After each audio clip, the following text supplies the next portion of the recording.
सम्पन्ने सगज कुम्भपस्थाने माहेश्वरी शिवे शान्ते कालिकायै नमोऽस्तुते कुलजीवे दुरारोहे नेत्रत्रय विभूषिते घोरहास्योत्कटाकारे कालिकायै नमोऽस्तुते।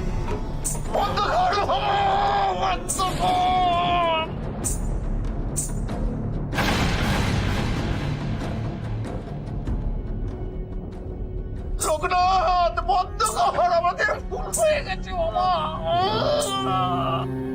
আমার কাছে ক্ষমা চাইছো কেন?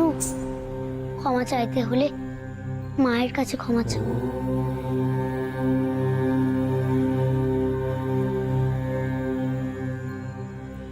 যে দোষ ভুল তোমরা করেছো তার ক্ষমা কেবল মাই করবে গো।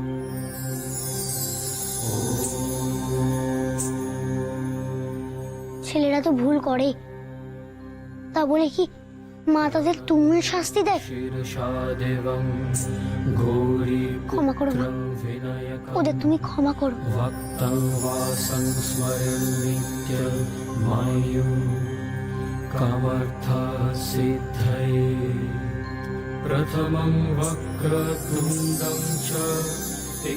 বাঁচালি বাবা লোকনাথ, বাবা শব্দের জোরে কান যে ফেটে যাচ্ছিল রে।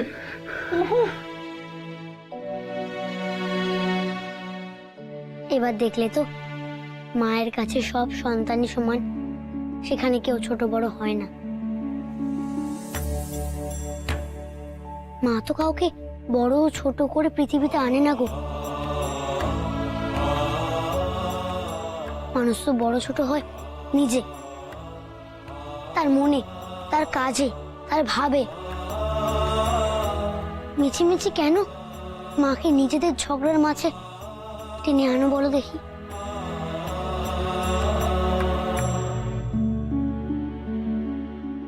মা কি সোনা রূপো এসব চায়? মা তো তোমাদের থেকে সামান্য ভালোবাসা ভক্তি চায় গো। সেটুকু দিলেই তো আর কোনো ঝামেলা থাকে না।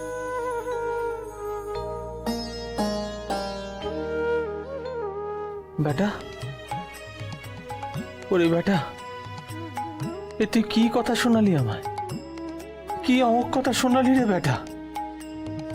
সত্যি তো, সত্যি আমার মা শুধু ভক্তি আর ভালোবাসা চায়, আর তো কিছুই চায় না।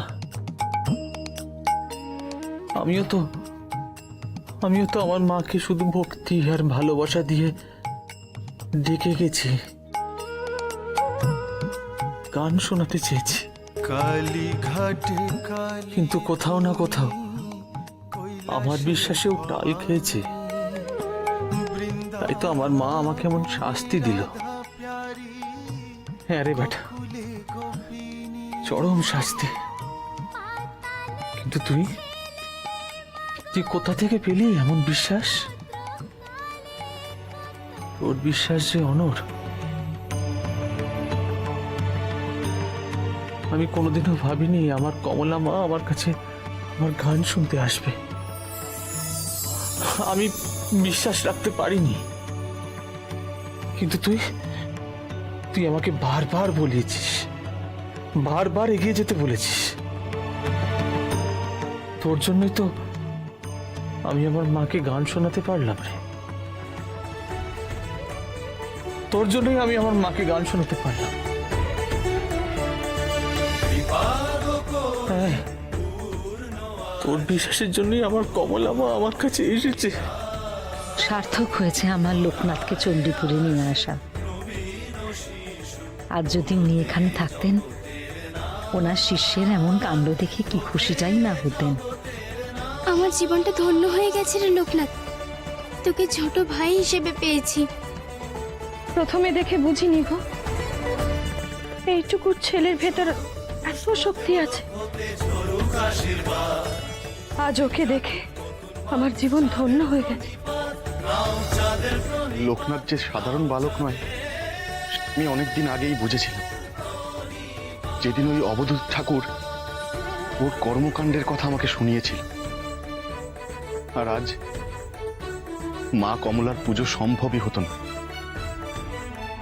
শুধুমাত্র ওর জন্যই সেটা সম্ভব হয়েছে। মহাদেবকে ডেকে যেভাবে হাওয়ার তেজ কমিয়ে দিয়েছিল, তখনই ভেবেছিলাম এ ছেলে অন্যরকম। সত্যি কি আমি অন্যরকম? যদি সত্যি তাই হতাম, তবে কি আজ অন্য দিদিকে এই সাদা থানে দেখতে হতো? আমিও যে কালচক্রের হাতে বাঁধা, আমাকেও যে অসহায় হতেই হয়। কিন্তু সে কথা এখানে সবাইকে বোঝায় কিভাবে? ক্ষমা করো, ক্ষমা করো রামপ্রসাদ। ব্রাহ্মণত্বের অহংয়ে আমি অন্ধ হয়েছিলাম, অবুঝ হয়ে তোমাকে কত হেয় করেছি। আমি বড় পাপী। তবু তবু তো ওই লোকনাথের কথায় তো বিশ্বাস করি। রামপ্রসাদ, তুমিও ক্ষমা করো। ওগো ওগো, আমি তোমাদের ক্ষমা করার কে বলো দেখি? তোমাদের যদি ক্ষমা চাইতেই হয়, তাহলে আমার মায়ের কাছে ক্ষমা চাও, আমার কমলা মায়ের কাছে ক্ষমা চাও গো। মায়ের কাছে নিজেদেরকে সমর্পণ করো। হ্যাঁ গো, ওই মা তোমাদের পথ দেখাবে। মা তো ছেলের উপর রাগ করে থাকতে পারে না। মা, মা গো, মা নিশ্চয়ই ক্ষমা করবেন।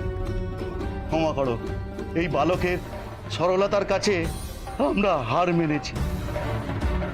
ক্ষমা ক্ষমা করে দাও মা। মা, আমরা আমরা এই বালককে চিনতে পারিনি মা। মা, মা ক্ষমা করে দাও মা। মা ক্ষমা করে দাও। করেছেন করেছেন, মা আমাদের সবাইকে ক্ষমা করেছে। ভুল তো আমরাই করি, কিন্তু শুধুমাত্র নিজের ভুলটুকুকে চিনে নিয়ে শুধরে নিলেই হলো। আর আপনারা তো আপনাদের ভুল শুধরে নিয়েছেন, আর চিন্তা কিসের? আজ যখন আপনারা এসেছেন, তখন আজ আপনাদের মিষ্টি মুখ করেই যেতে হবে এখান থেকে। তা তো বটেই। এমন এমন আনন্দের দিনে আমরা যাই কিভাবে? তবে রামপ্রসাদ, তোমাকে একটা অনুরোধ করব, তুমি কিন্তু না করতে পারবে না। একটা গান তোমাকে শোনাতে হবে, তবেই বুঝবো যে আমাদের প্রতি তোমার কোনো ক্ষোভ নেই। প্রসাদ, শুধু হাসলে হবে? তোমাকে আর লোকনাথকে একসাথে একটা গান শোনাতে হবে। বলি, শুধু মাকে গান শোনালে হবে? আমাদের শুনতে ইচ্ছে করে না বুঝি?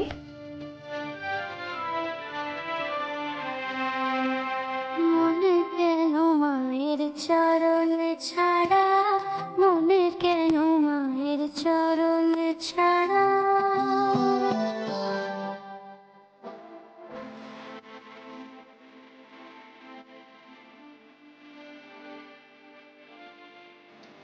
ভাবা শক্তি পাবে মুক্তি, বাঁধরে ভক্তি গড়া। মনে কেন মায়ের চরণ ছাড়া, মনে কেন মায়ের চরণ ছাড়া।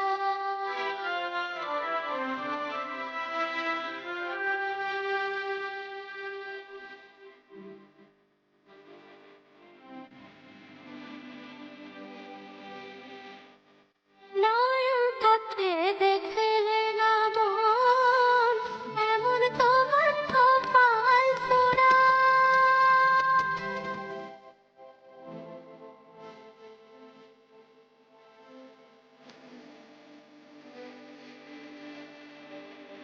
ভক্তি চলিতে তনয়া রূপেতে, বেঁধে গেলেন ঘরের বেড়া। মনে কেন মায়ের চরণ ছাড়া, মনে কেন মায়ের চরণ ছাড়া।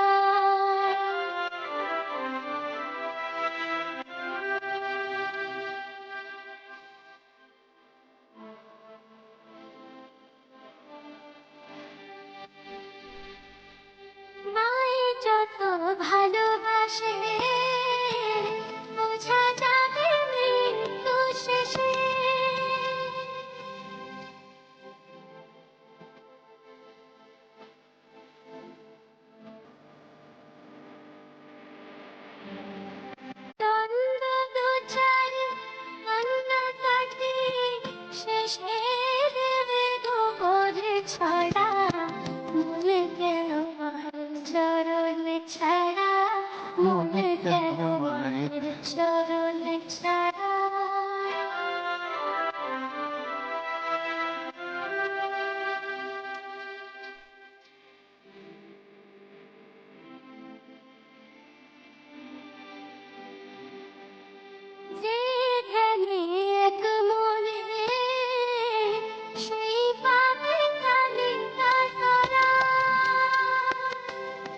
মায়ের চরণ ছাড়া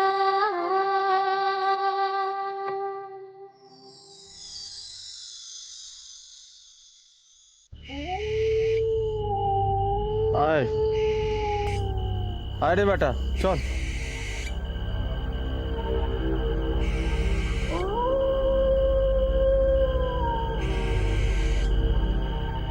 কি গো, এবার তো বলো, এত রাত্রে মালসার মধ্যে খাবার নিয়ে তুমি কাকে দিতে যাচ্ছ? রে বেটা, মায়ের কি আর অনুচরের অভাব আছে? দেখ, ভালো করে তাকিয়ে দেখ, চারিদিকে মায়ের কত অনুচর রয়েছে। আমাদের মতো তারাও যে মায়ের প্রসাদ পেতে চায় রে বেটা।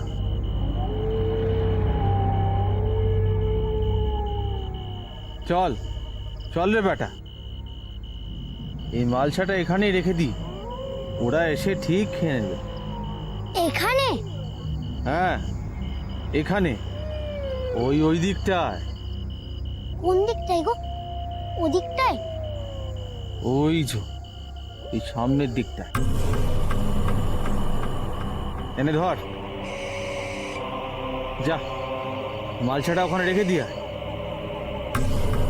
আরে হাঁ করে দাঁড়িয়ে কি ভাবছিস? ধর, এনে নে, যা যা, আর দেরি করিস নে, যা যা যা।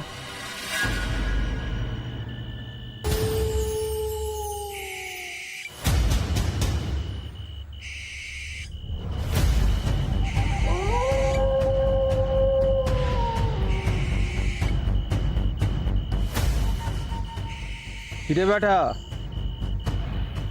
মহেশ্বরের চেলা হয়ে এই ভরা জঙ্গলে ভয় পেয়ে গেলি নাকি? হ্যাঁ, না গো, বুঝতে চাইছিলাম ওইদিকে যারা ডাক দিচ্ছে তাদের জন্য তুমি এখানে এসেছো কিনা। দাঁড়াও, আমি ওদের দিয়ে আসছি। যা যা যা যা।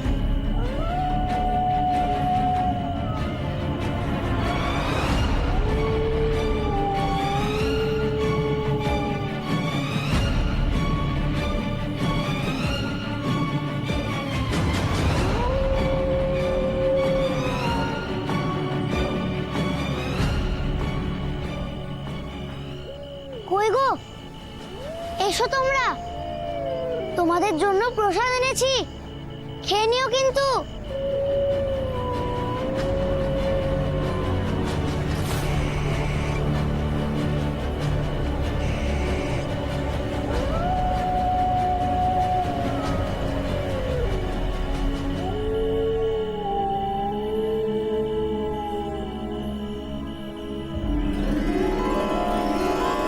তোমরা এসেছো, মায়ের প্রসাদ তোমাদের জন্যই এনেছিলাম, খাও তোমরা।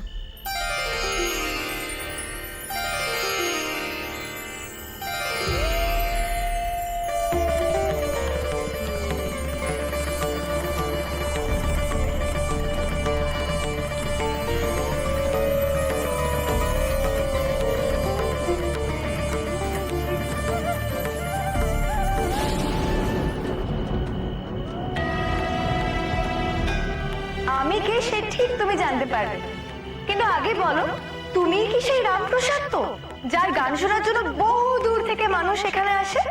হ্যাঁ, তা তুমি কি সেই গান শুনবে বলে এসেছো?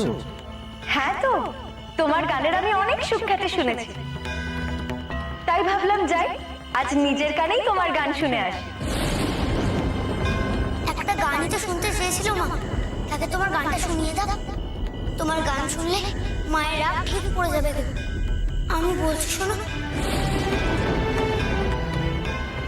শান্ত হও গো, মাই তো রাগ করে কি আর ছেড়ে চলে যাবে?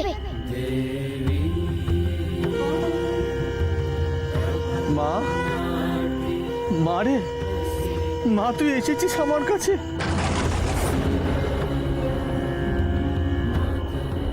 এসেছিস?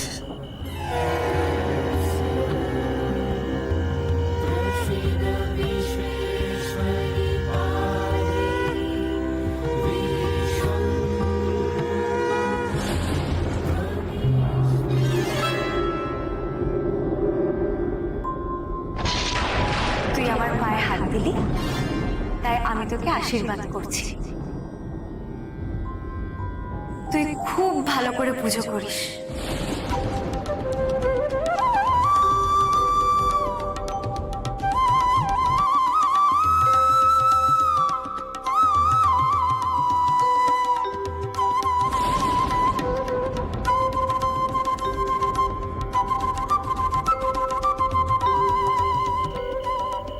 মা, তুমি এসেছো? আমি জানতাম তুমি আসবে।